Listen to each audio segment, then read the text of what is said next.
गुरुजी शुक्राना गुरुजी की प्यारी प्यारी संगत को जय गुरुजी। संगत जी, गुरु का बहुत प्यारा मैसेज है, पर मैसेज सुनने से पहले शुक्राना करना तो बिल्कुल भी मत भूलना। गुरु पा के चरणों पे अपनी हाजिरी देना मत भूलना, मंत्र जाप करना मत भूलना, ना देना कमेंट में जय गुरुजी लिखना तो कत्ते भी मत भूलना।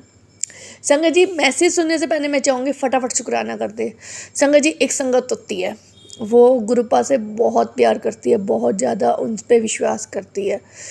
वो जब भी जैसे किसी भी मुसीबत में होती है ना, आंटी जी हमेशा गुरुपा को याद करती है, और गुरुपा उनके लिए हम हमेशा हर वेले तैयार रहते हैं कि आंटी जी जिस भी मुसीबत में वो बाहर निकल जाए। एक बार संगत जी अचानक से ना आंटी जी के ना सिर में दर्द होता है।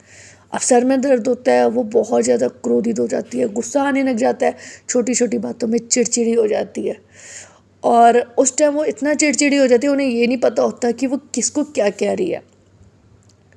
अब जब सबको वो ये नहीं बताती कि उनके सर में दर्द है, जिनके कारण उन्हें बहुत ज़्यादा दिक्कत हो रही है। वो ये सोचती है कि गुरुपा आप ना अभी मेरा ना सर दर्द सही कर दो। गुरुपा को बोलती है, गुरुपा एक बार कर दो, मेरा सर दर्द सही कर दो, सर दर्द सही कर दो, सर दर्द सही कर दो। अब आंटी जी ये बोलती है, उन्हें ये लगता है कि हाँ गुरुपा मेरी सुन लेंगे और सर दर्द सही कर देंगे। वो ये सोच सोच के दिन से दोपहर, दोपहर से शाम हो जाती है, मेडिसिन नहीं खाती। परेशान रहने के कहा मेडिसिन नहीं खाती। अब संगत जी देखो गुरुपा ने की क्या नीरा थी और कैसे उन्हें ये चीज़ समझाई कि हमारे कर्म हमें खुद ही करनी है, हमें अपने लिए खुद सोचना है, कोई दूसरा तीसरा नहीं करेगा। जब तक कि हम कुछ कर्म नहीं करेंगे कि हमारा सही हो, हमारा भरा हो, तब तक कुछ नहीं होगा। क्योंकि जब तक मेहनत नहीं करोगे तो फल कहाँ से मिलेगा, और बिना मेहनत के फल की उम्मीद करो ऐसा तो पॉसिबल ही नहीं है। उनका विश्वास इतना था, वो हर टाइम गुरुपा से जो कहती थी तो वो सारी चीज़ें होती रहती थी, मैसेजेस आते रहते थे, खुश हो जाती थी, तसल्ली हो जाती थी। लेकिन अब उनका सर दर्द, उन्होंने सुबह से लेकर शाम हो गई कुछ मेडिसिन नहीं खाई, उल्टा दूसरों को गालियों में गुस्से में कुछ भी बोली जा रही है।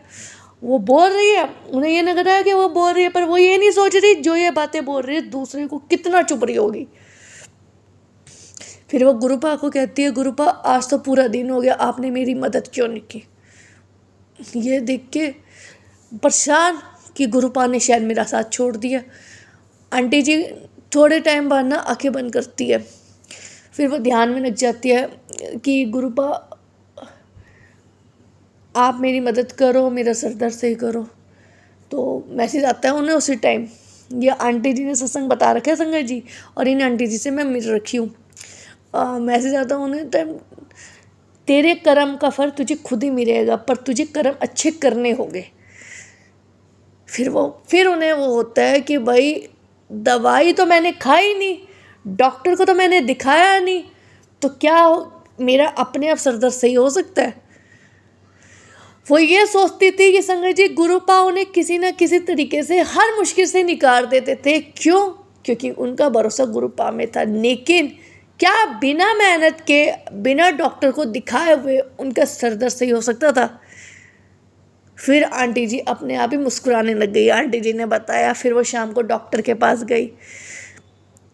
इतने में संगत जी उन्होंने ना जाने अपनी फैमिली के बच्चों को, फैमिली में जितने मेंबर थे, क्या से क्या कह दिया था। उनकी एक छोटी सी गलती कि उन्होंने मेडिसिन खाना छोड़ के दुनिया भर की हर चीज़ की कि अभी सर दर्द सही हो जाएगा, अभी सर दर्द सही हो जाएगा, अभी सर दर्द सही हो जाएगा, पर ऐसा हुआ नहीं। आंटी जी मुस्कुराने लग गए। फिर आंटी जी डॉक्टर के पास गई कि मुझे ये चीज़ सुबह ही करनी चाहिए थी, और फैमिली मेम्बर से माफ़ी मांगी कि गलती मेरी ही है, मेरे सर दर्द हो रहा था तो मुझे सुबह ही जाके दिखा देना चाहिए था। कई बार संगत जी अपने अंधविश्वास में हम ये भूल जाते हैं कि थोड़ा बहुत तो कर्म हमें भी करना पड़ेगा। फिर उन्हें मैसेज आता है कि तू चिंता मत कर, तेरे ऊपर सारी बलाएं मैंने दूर कर दिया है, तेरे ऊपर से जितनी बलाएं थी मैंने दूर कर दी थी पुत्री, तो चिंता मत कर। आंटी जी समझ गई कि जब तक आप मेहनत नहीं करोगे आपको फल नहीं मिलेगा। बेशक भगवान आपका हर टाइम साथ देते हैं और वो देंगे भी, लेकिन कहीं ना कहीं मेहनत आपको भी करनी है। आप जब तक तवे पे रोटी नहीं बनाओगे और गुरुपा को कहोगे गुरुपा रोटी ना दो, तो ऐसा तो पॉसिबल नहीं है ना। जब तक आप आटा नहीं गूंदोगे तो रोटी कैसे बनेगी, और जब तक आप मेहनत नहीं करोगे तो फल कहाँ से मिलेगा। और ये आंटी जी ने ना मुझे, संगत जी, मैं किशनपुरम में रहती हूँ ना, मंदिर में ऐसे ऐसे बातों ही बातों में ये मुझे बताया, तो मेरा मन किया अपनी प्यारी प्यारी संगत को शेयर करूँ। तो आपसे कहना ये कि मेहनत करो, फल की चिंता मत करो, अपने कर्म करो। ये मत सोचो कि हमें कब कहाँ क्या मिलना है, ये सोचो कि हमें अच्छे कर्म करने हैं। दूसरा, अनजाने में कही बातें ना आपने तो मुंह से निकाल दी, आपको तो एक पल के लिए बुरी लगी होगी, लेकिन जिसको आपने कही उसके तो दिल में चुपी होगी, उसको कितना बुरा लगा होगा। ये सारी चीज़ें हमेशा ध्यान रखो। ना तो ओवर थिंकिंग सोचो, ना ही ये सोच के बैठो कि अपने आप सब हो जाएगा, क्योंकि अपने आप तो कुछ नहीं होता। बिना मेहनत के, बिना कष्ट के कुछ नहीं मिलता। अगर सोने की भी चमक तब आती है जब वो ज़्यादा तपता है। तो जब गुरुपा अपनी संगत को भी तकलीफ देती है ताकि वो टूटे और टूट के बने, और जब वो टूट के बनती है ना संगत जी, तो दुनिया देखती है। ये बात सच है।